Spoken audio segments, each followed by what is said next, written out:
Tony and I are just laughing because we're so hard on ourselves and we're trying to pump each other up, but then we're so hard on ourselves. And anyways, welcome back to the show. Guys, this is In the House podcast. I'm Jenny Woon. I'm Tony Singh. Hey, thanks for tuning in. Our guest that you're going to hear on this episode, so fabulous, so bubbly, so energetic. And I absolutely loved her style. And you know why she's on 107.1 FM Country is because of her bubbliness. Yeah, she's wonderful. Very personable, easy to speak to. Yes. Yeah. And her positive mindset on things. So positive. I liked your question. You said, does this come naturally to you? And her response was, yeah, it kind of comes naturally. Oh yeah, no hesitation. Yeah. No hesitation. I believe what she's trying to do, she just lifts everybody up on her team. And giving a lot of pointers to her buyers and sellers online, which is really funny. I felt that like out of her percentage of referrals was 75%, which is really high. I thought that maybe it would be a little bit higher on like the podcasting and the radio show that she does.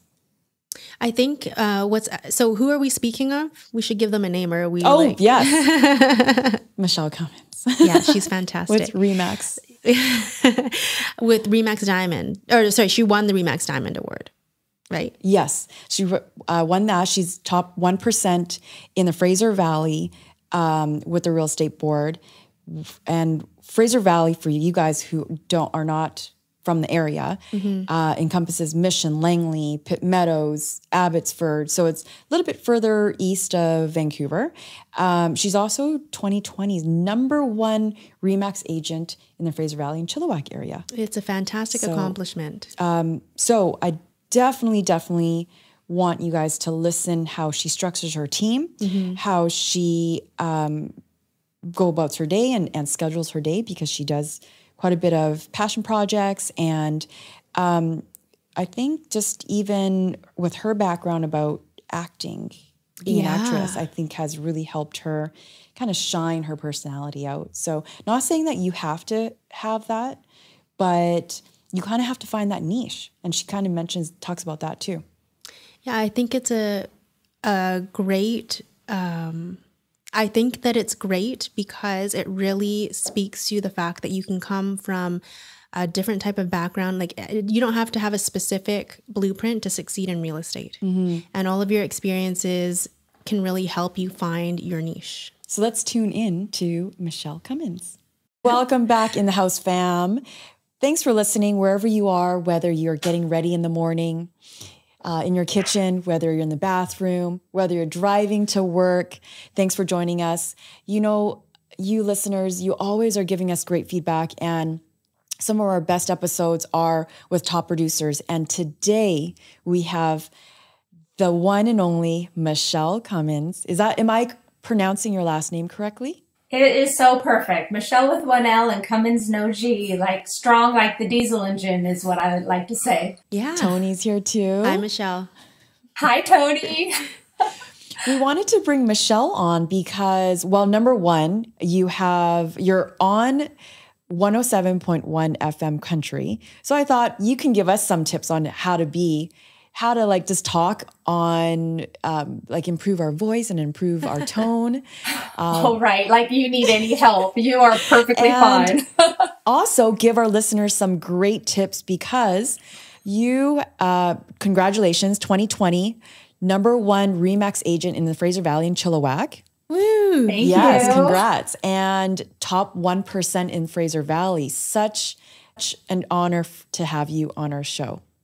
It's an honor to be on your show. Thank you so much. And us realtors wear many, many hats. And one of the hats I started wearing in 2018 is a country hat on Country 107.1. I was expecting you to wear a hat today. Yeah. I don't see it on. But I had a hard choice to choose the hats. You know, too many choices and we can't make a decision, and too many hats. Michele, how did you get into that in 2018? I got a call from the radio show saying that they wanted to start a new radio show that they would love to create. It's about real estate. And so they said, we've searched the top realtors in the area, and we would like to interview you to be a co-host of a real estate radio show we want to put together. So I got the call from my assistant texted me saying, "Hey, Michelle, this is what's happening."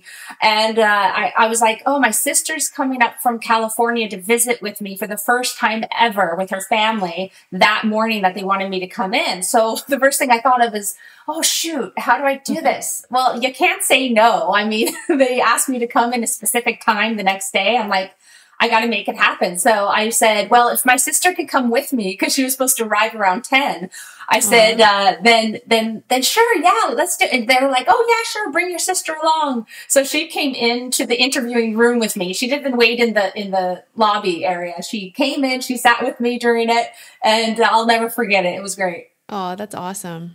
So did you have any experience before talking? No. On podcast, talking on the radio? No.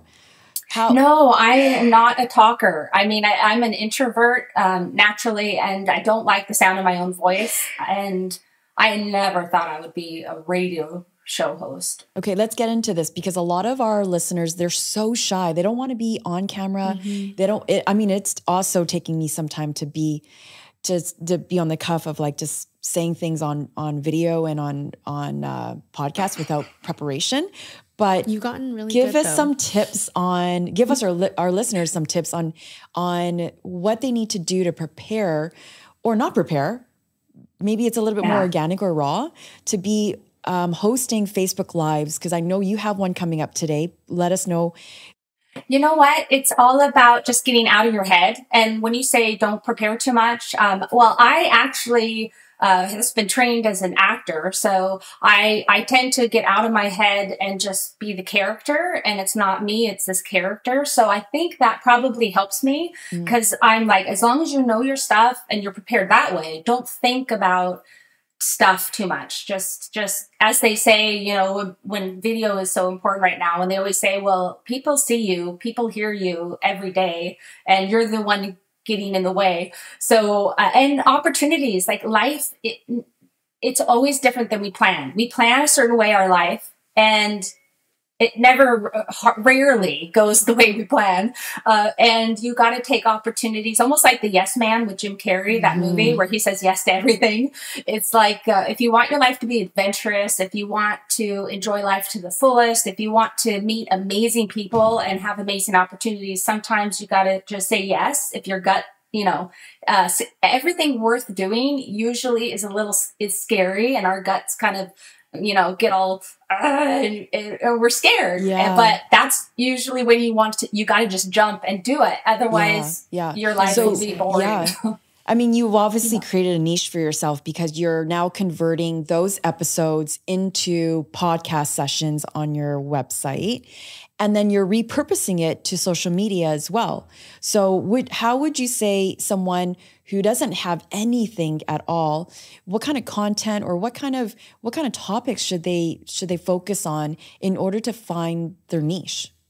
Gosh, Jane, that is a good question, because at first when they approached me and sitting in the interviewing room and them saying, they said, we have no idea how we want the show to go. We just know we want a real estate radio show, because there's none in the lower mainland, and they wanted to be the ones to bring it to the airwaves. And I thought, they said, you have carte blanche. It's your show. You come up with everything. I'm like, oh, great. What do I have to share? A half hour every week? And I just went, you know what? I'll figure it out. We'll do it. And true enough, I mean, then your mind, I always say, do what it takes. And when somebody says, how do you get to the next level, or how do you get this accomplished, or how do I get there? You have goals, and how do you get there? And your brain usually answers the question for you, because you start thinking. It's like when you buy a certain vehicle and you never saw them around before, but you start thinking about it all the time, and it's top of mind, and now you see it everywhere, that car, the same car. Totally. And so that's how your brain just makes everything, the connections happen, and answers all the questions for you. So it's just trusting and having faith that, there is a way of getting it there and I'll figure it out. So sure enough, so my brain started tuning into things like news and really capturing what's happening. And now I'm remembering conversations I've had with clients and the questions I'm getting from clients. And then I go, well, if these are questions, if these are concerns, if this is what's happening, other people probably want to know about that too. So just kind of, and then it has never been an issue or problem coming up with content every week. And because of that. And probably have more content than you know what to do with now. That's true. Sometimes it's too much and I have to go, Michelle, I've got 22 minutes, this hour and 22 minutes. Let's talk about how you got started in the business, like how long ago and how long ago just tell our audience about that. Oh, I got in it in 2003. I can't believe it's been like 18 years now and it just flies, you blink and it's been 18 years, but I got into it because I was an actress at the time and well, I'm still in the union, but I haven't done anything for a couple of years. Just so busy, but I love it. But I wanted a roof over my head and, I actually lost a couple pretty big gigs because I booked the gigs and I lost it because my phone wasn't with me. So that's what kind of spurred it all on because nobody in my family has been a realtor. And so I didn't know what to do. So I was just praying and praying that an answer would come my way where I could have my phone on me at all times. And sure enough, a realtor came in to rent a vehicle. I was part-time or full-time at a rental car lot and he was a realtor and it was a busy market 2002 or 3. And cause I took a year, anyways, it's a long story, but, it just sounded perfect. He had his phone in his hand. He was there in the middle of the day, getting his car fixed. And I'm like, wow, how do you have such flexibility in your life? And, he's all, I've been a realtor for 13 years or something and it's great and it's busy and, I think I need help. I'm all, really?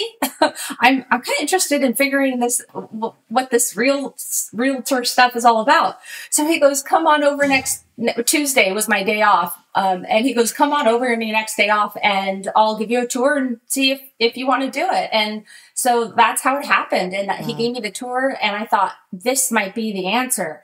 So I said, well, I can only work for you 1 day a week because I can't give up my job completely. And he goes, that's all I need. And he just needed a computer and just somebody to hand out calendars and flyers and, help him with open houses and things like that. So that's what I did. And I said, well, if I do this, I'll probably want to be a realtor because that's why I would do this. And he goes, not a problem.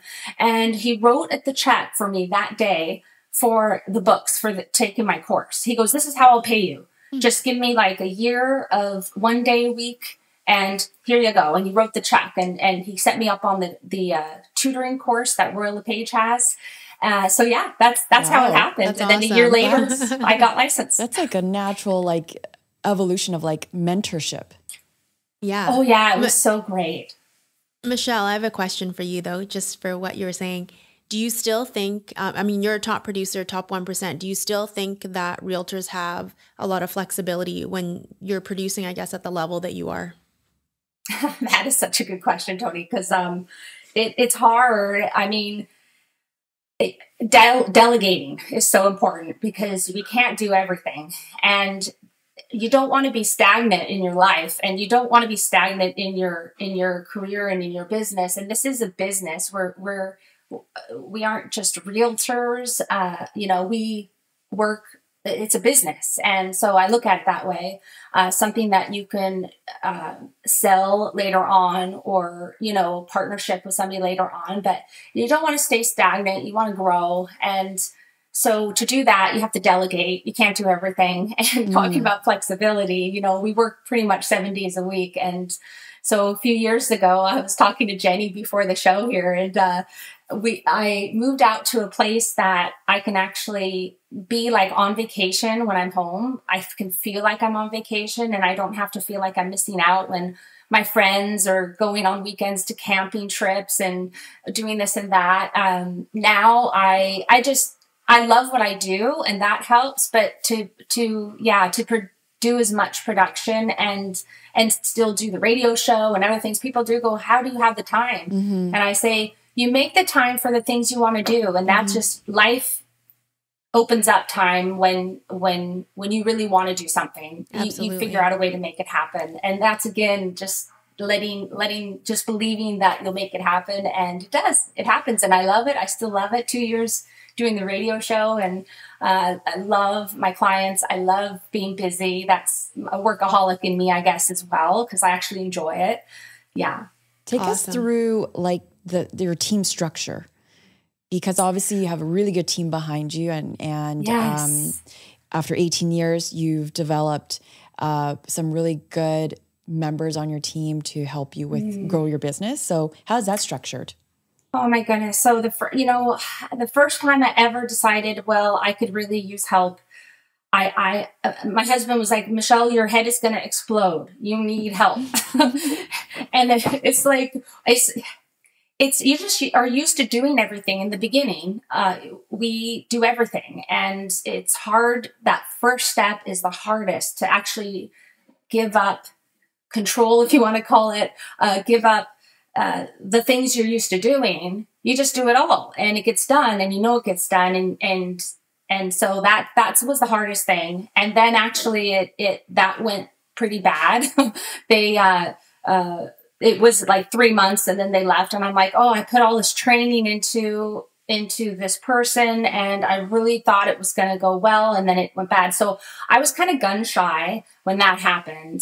But then in 2005, I believe it was, both my assistants have been with me 6 years. I think that's 6 years. So I just knew the level of where I was going. I needed help, and I couldn't be gun shy anymore. So I'm like, I've got to hire somebody.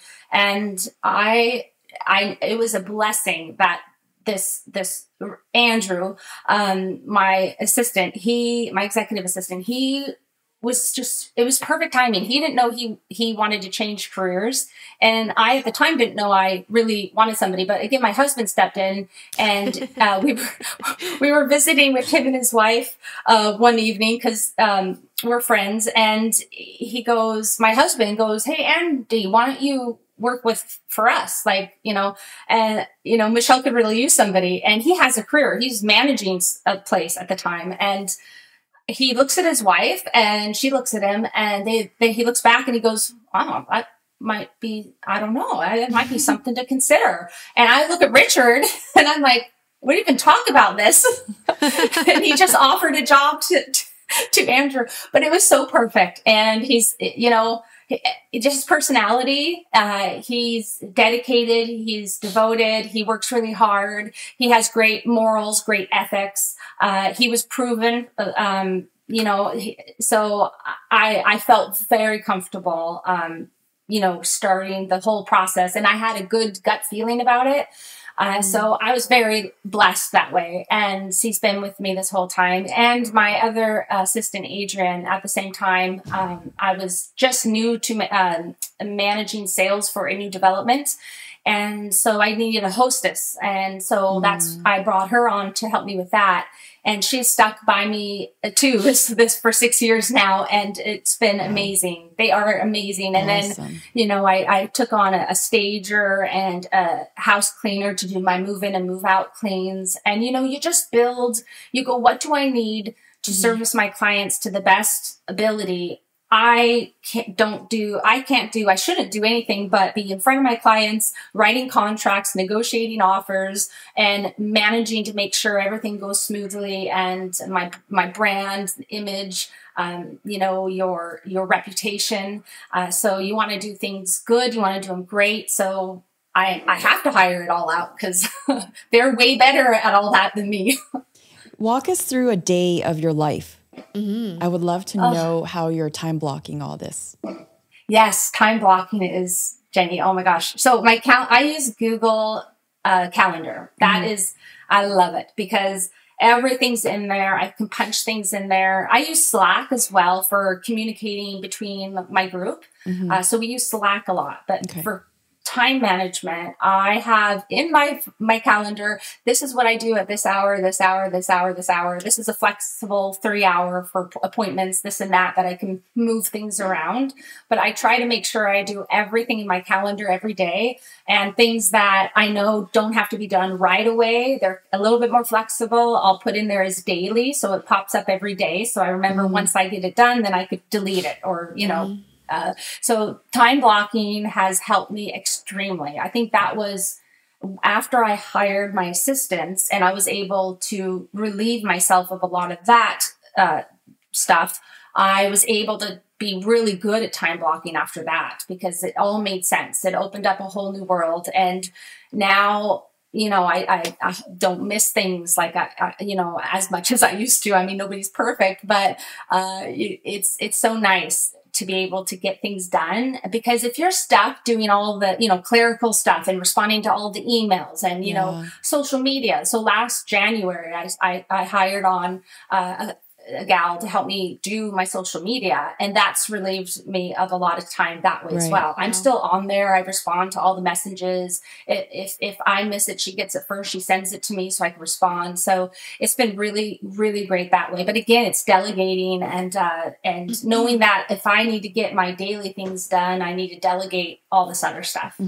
For sure. So to keep yourself on top 1%, sounds like you have a really good system in place already with your team and great customer service. What portion of your business is from like referrals or from the radio and from new clients? And so what kind of marketing are you really tapping into?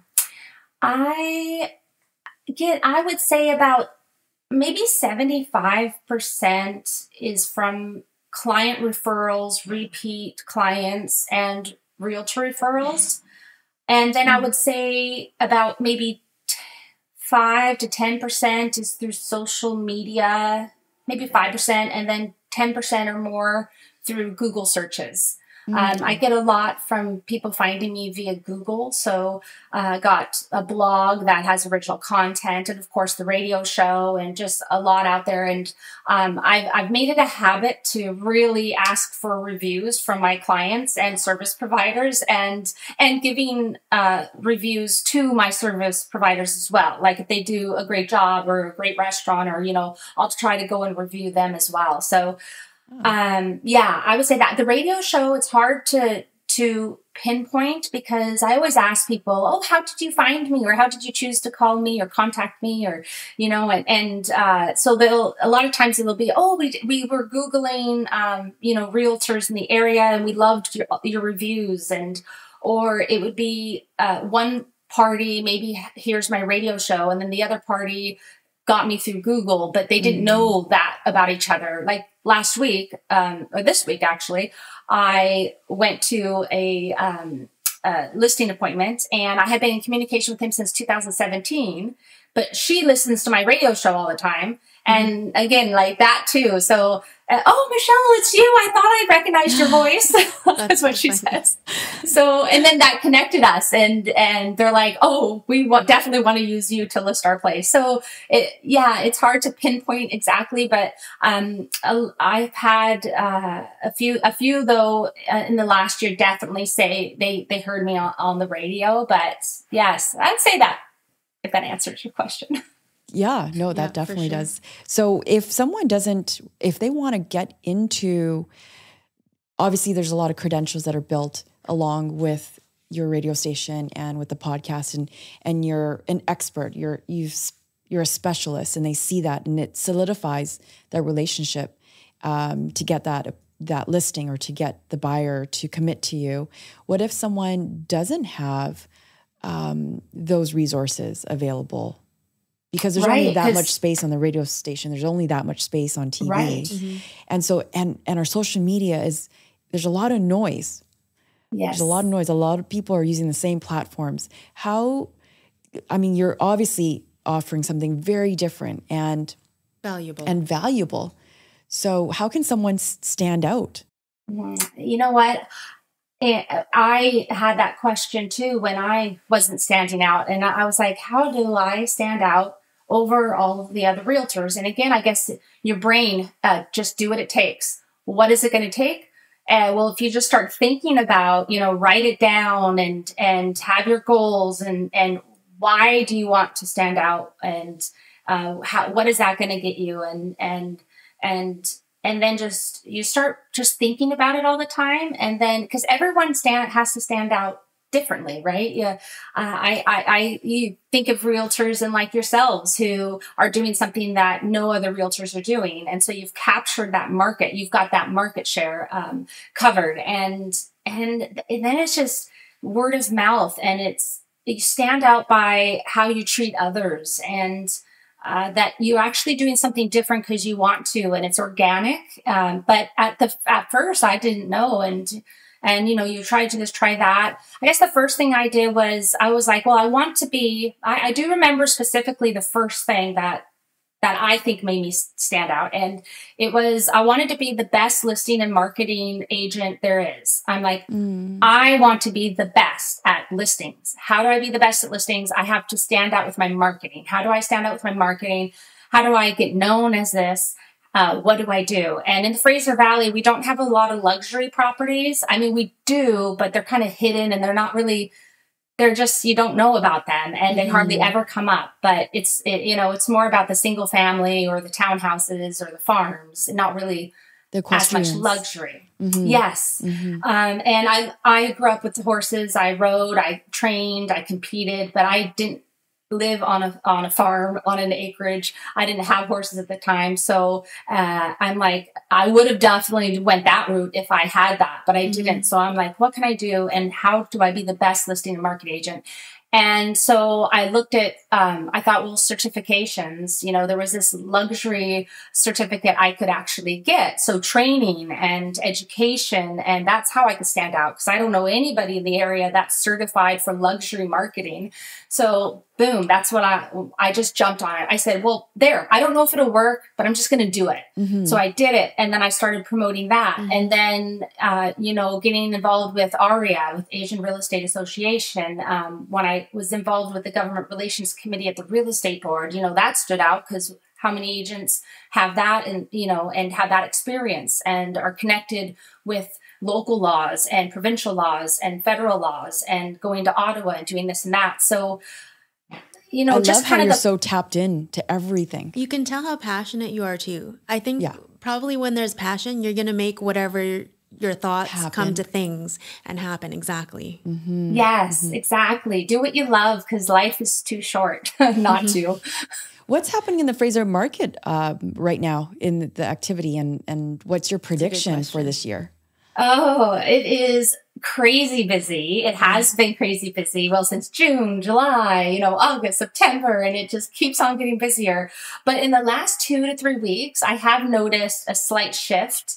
And listings where I thought I would get 12 offers, I'm getting like 6 offers. And where I thought I'd get 6 offers, I'm getting like 3 or 4 offers. And where I thought I'd get 3 or 4 offers, I'm getting 1 offer. And where I thought I'd get 2 or I'm getting none. So the presentation, the direction of offers, I sort of, there's certain listings I'm very rarely I'm doing that anymore. Mostly I'm really just, because I think buyers too really have gotten just sick of the whole multiple offers, have to be subject free. You don't get it after $150,000 over asking, all this stuff that buyers are going through. And I feel like they're starting to resent that position that they're in.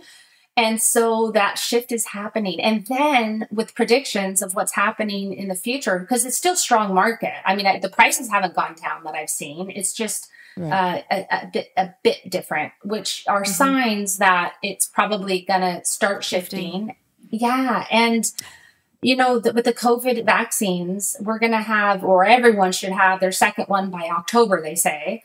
So I feel like all the sellers who wanted to sell last year, like I know I had 3 or 4 that wanted to list last April. And then when the March, when it hit, we were scheduled to list our properties, and they said, "Oh, Michelle, we're holding off. We don't know what's happening here, and we're scared." And so many sellers have been scared this whole year that they've been holding off on listing, and that's why we've been so low on listings. But I feel like they're also getting sick of COVID and, the third wave, and people are saying, just ride the wave because this is ridiculous. We're just sick of all this stuff and we want to get back to life.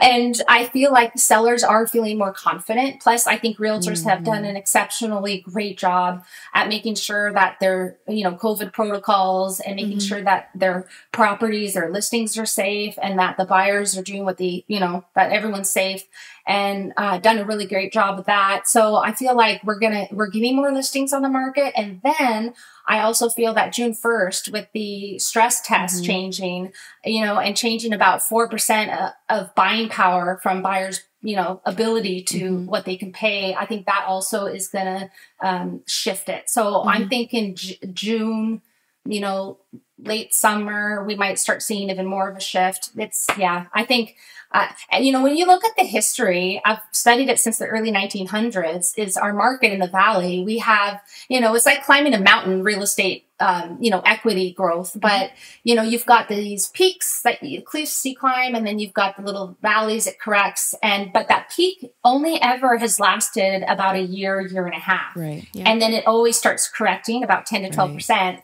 And then it kind of is steady, a little bit climbing for 5 to 10 years, and then a hike again for about a year and a half, and then it corrects.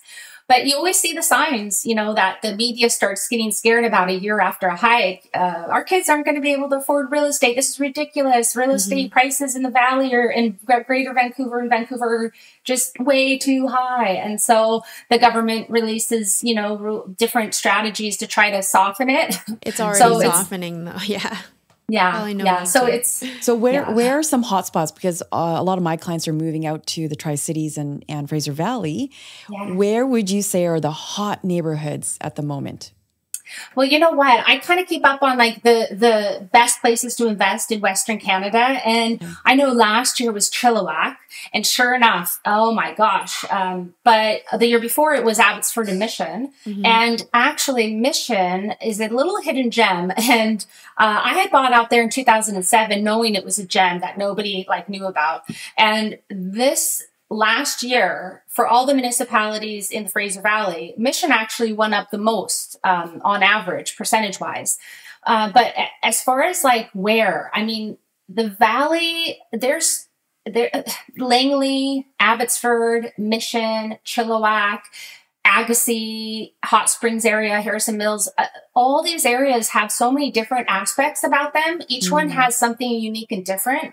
So I would have to find out exactly what their motivations are and what their future looks like and what their plans are and how they live their lives and their hobbies and what they do for work, and to kind of know, okay, where, because I feel like the whole Valley is an amazing area wherever you move to. But then of course, there's pockets of neighborhoods or areas that you kind of want to stay in, depending on which municipality you move into. But it's amazing to live here. One of the best places, literally, I think, in the world to live. So where's your office located at the moment? I see you have a really nice sign right behind you. Oh, yeah, this is my home office. But my actual office, I'm with Remax Little Oak Realty. So we own 5 offices. So we've got, our main hub is Abbotsford. And then we've got the Mission office, which I have an office within the office there. And then we've got Langley, which is in Fort Langley, and then Surrey, and then Burnaby. So I actually chose Remax Little Oak specifically because, Ray and Kenna is the owner, and he's just awesome.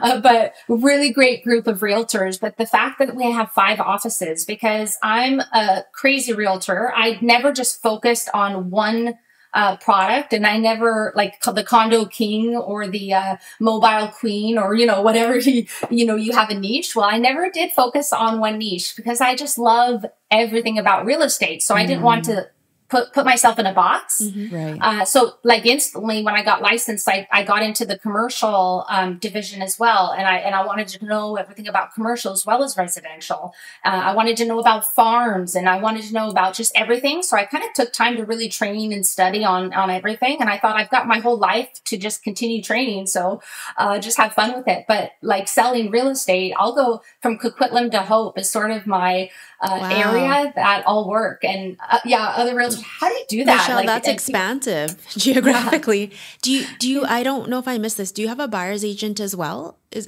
you say that you know what, Tony, I just hired a licensed assistant who's been able to, she just got licensed about a month and a half ago or so, and she's been just rocking it. She's amazing. I met her a couple of years ago, and she was working for a mortgage company, and she goes, I'm getting my license, and like all the realtors know her in the Valley, and she's great personality. She's a hustler. She's attentive. She's a great personality. People love her, and she's fun, and she takes it seriously, and she's really communicative. So really good follow up. I knew she'd be great. So she kind of shadowed me with open houses when we were able to have open houses, and then she had to get her test, and they kept on delaying it because of COVID. So when she finally got it, woo, we're all very happy. So she came on board as my licensed assistant. Yeah, just about amazing. So she's helping me a lot with buyers. Yeah. Okay, great. Awesome. Wow. Yeah. From my takeaway from this episode is finding your support system. Sounds like you were in the hands of a mentor, and then you became, a top producer, but then you also are helping others around you be successful too. And with the show, and you're allowing buyers and sellers to ensure that they're creating their wealth and building their portfolio. So there's this law of attraction, like you're attracting really good energy. And even just on this call, like thanks, Jenny. Camera. Yeah. So I definitely feel that energy. Thanks, Jenny. I'm not one to go across to Fraser Valley usually, but I'm going to send my clients to you. And I'm hoping our listeners will also do the same. I would like to as well. That's why I asked if you had a buyer's agent. Tony, thank you so much. That is awesome. Well, I just love sharing. And when I moved to Mission, actually, when I lived there, I had, some realtors were like, oh, who's this coming into our town, and I'm like, oh, there's enough business for everyone. So true. But there is, you're your own competition. I always believe that. I never looked at anybody else as competition because it's up to me. If I want to be successful, it's my choice, not anybody else's. It's what I choose to do. And so when I loved, I love mentoring. So I got my certificate. I'm a certified mentor, and I just love it. And so new realtors come and they're hungry and they soak in everything you say. And then seeing them be successful, like when they actually do what you say and believe, and, so many people just want to jump here and jump there. And there's so much to take in, and wearing so many hats, there's so much to do. So with new realtors, helping them focus and then building blocks and make their roots strong so that they can build their amazing, gigantic tree, and so that it's really, and I just love it. Yeah, that's a great tip. That's a great tip. So I'm just going to do maybe 5 quick rapid fire questions. Do you have time for that? Sure. Awesome. What is the most simplest pleasure that brings you joy? Oh my goodness. Well, lately it's been my kitty cat. I haven't had a pet for so long. I finally got a kitty cat, and he's so adorable, and he loves being held and pet. And what's his name? Been BB for baby bobcat or baby boy or just BB. What did you learn most about yourself in the last, 2020, last 12 months? Resilience, that nothing can get you down if you have a good mindset and you're not relying on other things, people or things to make you happy, or to that my life, it's all my point of view, and anything that happens in life, I've gone through some hard times, and just always knowing and trusting that you're going to get out of it, or something's going to be amazing because of what you're going through, and just focus on everything good, because there's always whatever stuff to focus on. But if you're focusing on everything good and what you can do and how you can share and help others, again, get out of your own mind and look outward and just be happy that you're alive. You talked about resilience, and you were an actress prior to starting real estate. Do you feel like you developed this strong, like, positive mindset and optimism while you were acting, or is this something that's natural in you?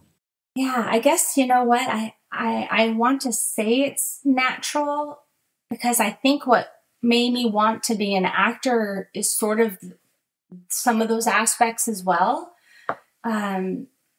Just believing that you can do anything you want. And I just remember I loved watching movies and shows as a kid and growing up. I just loved, and I would feel what I saw them go through on screen. I would literally feel like it, like if they were, well, whatever it was, you know, I had that connection with what I saw, and I wanted to do that for others, because there were some great shows that taught a lot of stuff and helped you actually learn as a child, actually teaches you things. And I guess that about helping others, and I don't know, and just, I guess, just natural maybe. Nice. And final question, where can our listeners find you? They can Google my name, Michele Cummins, Michele with one L, Cummins no G. But I'm on Facebook. I've got a personal and a business page, and then Instagram. Those are kind of my two main sources. My website is just michelecummins.ca. And yes, I'm also on Twitter and Pinterest and all that, but mostly Facebook and Instagram. And when's your show on? Your radio Saturday show? Mornings at 8 a.m. Nice and bright and early. That's a good way to start your day, to get some tips. I'm going to listen. Thank you. Well, thank you so much, Michele. We really enjoyed chatting with you, and thanks so much for all your tips. I'm sure our listeners will take a lot of those tips and apply it to their business. And again, Cummins Real Estate Group show, a specialist in Fraser Valley, in Mission, Langley, Pitt Meadows, Abbotsford, even Coquitlam. And you're always welcome to Lower Mainland, to Greater Vancouver. So we really hope that we can meet you one day in person, because I love your energy. And thank you so much, Michele. Thank you, Jenny. Thank you, Tony. Hope to see you physically soon. Yes, for sure. Thank you. Bye. All the best. Bye-bye.